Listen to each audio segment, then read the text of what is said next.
And I think it's coming. The one thing that the computer has brought uh, into neuroscience is our ability to handle large volumes of information and not be overwhelmed. Right. As you mentioned, Wally, we used to be able to go to the library and read the articles that were written in the areas that we were interested in once a week, and you could sit there and do that in about an hour, Yeah. or at least browse through them. That's all changed, and the computer has allowed us to do things with statistics and the evaluation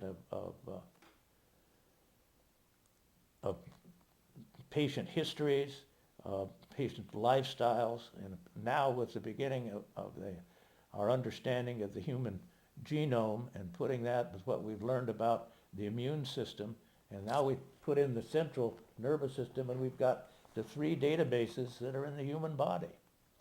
And the computer has got the ability to look at all of this in terms of information theory and make strides that I think we're just not going to realize in the future. This is in the area of neuroscience, of which I believe that the first public lecture in neuroscience that was given when neuroscience started in this country was given by Dr. Arthur Ward. Really.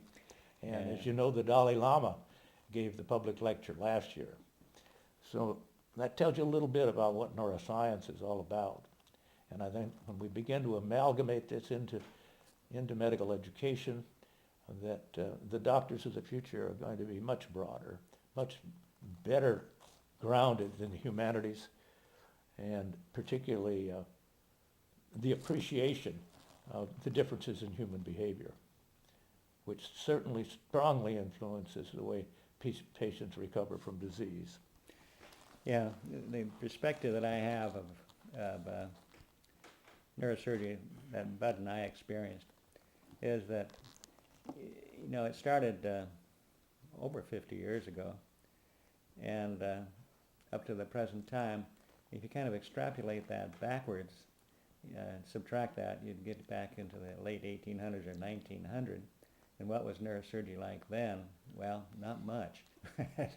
And it's made such tremendous progress that it really is to the advantage of the patient in that we have 10 subspecialties, I guess, in neurosurgery. But it's just totally foreign to anything that we practice, since there was one practice of neurosurgery, period. You did it all. And that wasn't necessarily the best way, but it's possible now to fractionate neurosurgery into multiple fields and have real hot shots in each one, and the patient can't do anything but be benefited by that. So it's all changing. It's all getting better, and it's just different.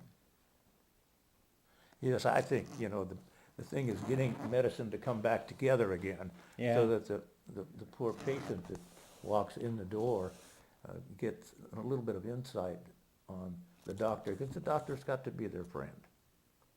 And I think this is so important, and I think it's important that we use the techniques that we have today to document for patients what you have to offer and what you can depend on.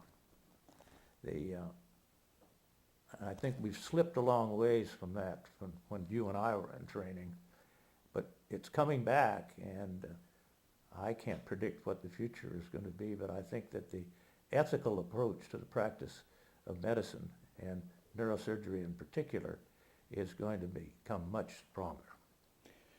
The practice of medicine per se, living where I do down here, I don't go to a doctor. I go to a nurse practitioner, and the nurse practitioner takes care of my problems quite well. And the only time I ever go up to Seattle to see a specialist if I have something major that requires surgery or something like that. All this points out that there's going to be layers of medicine in the future, and they aren't all going to involve the doctor. In some way they will if things get serious, but there's going to be individuals that are going to be kind of the ground one. When you walk in the door, you don't necessarily see a doctor, and you don't necessarily have to. So nurse practitioners, I think, are going to blossom.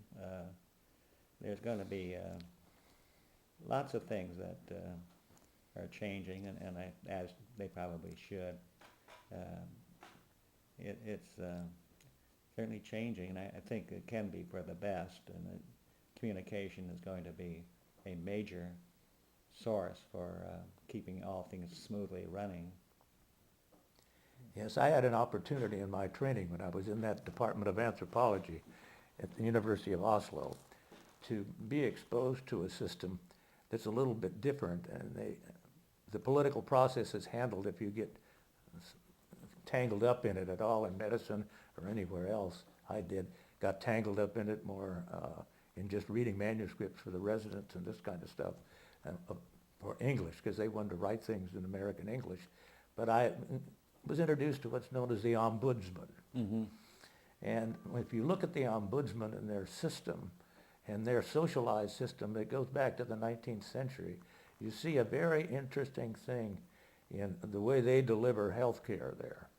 And everybody has access to health care.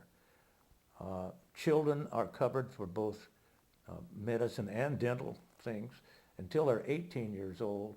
Most of this is coordinated with the family in the schools. And the other interesting thing is that when you go to see your doctor in Norway, you have to pay. Yes. Whatever the solution is for the... So it's interesting, I think. It's very, people don't necessarily have to see a doctor to get medical care, and I think you're seeing that in the walk-in clinics that some of the pharmacies have, staffed by nurse practitioners, and at greatly reduced cost. I think they come out of that satisfied, for their ailments, which usually are not major and can be readily treated. I think the neurosurgeon is not going to be one that's going to be seen very often by a patient ordinarily, but I think they'll have to go through certain avenues of access before they get to the neurosurgeon. It's always been that way to a degree.